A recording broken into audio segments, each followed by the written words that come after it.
అదేవిధంగా ఇక్కడ ఇప్పుడు బీజేపీ గెలవబోయే నెక్స్ట్ సీటు నిజామాబాద్. అవును.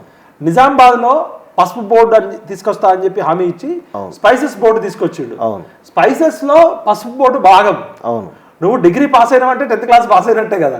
నువ్వు ఇంకా 10th క్లాస్ ఎందుకు పాస్ కాలేదు? ఇప్పుడు నువ్వు ఏం చేస్తున్నావు అంటే డిగ్రీ అయిపోయిందంటే నువ్వు 10th పాస్ కాలేదు అన్నట్టుంది.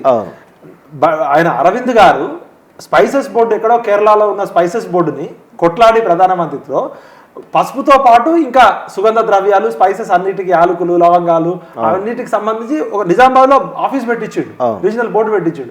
దానికి మనం అప్రిషియేట్ చేయాల్సింది పోయి ఇంకా నువ్వు పసుపు బోర్డు ఎందుకు తీసుకురాలేదంటారు. విమర్శించేటప్పుడు కూడా సద్విమర్శించు. అవునన్నా కాదన్నా అరవింద్ టిఆర్ఎస్ తోటి అగ్రెసివ్ గా కొట్లాడిండు. డి అంటే డి అని కొట్లాడిండు. స్పైసెస్ నుంచి పసుపు కూడా ప్రధాని తీసుకొచ్చి అనౌన్స్ కూడా తీసుకొచ్చిండు. At the same time TRS యొక్క ఆగడాలకి చాలా సార్లు అరవింద్ గారి మీద దాడి చేసిరు.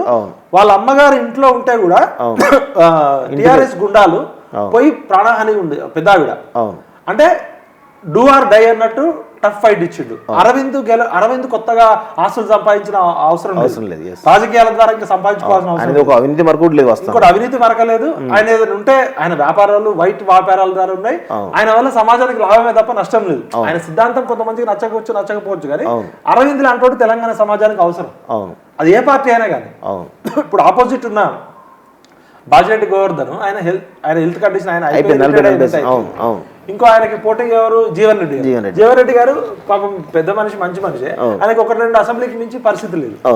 యువకులు కావాలి కదా రాజకీయాల్లో. అంటే అరవింద్ను గెలిపించుకోవడం అవసరం రాజకీయాలకు అతీతంగా, పార్టీలకు అతీతంగా. ఇంకా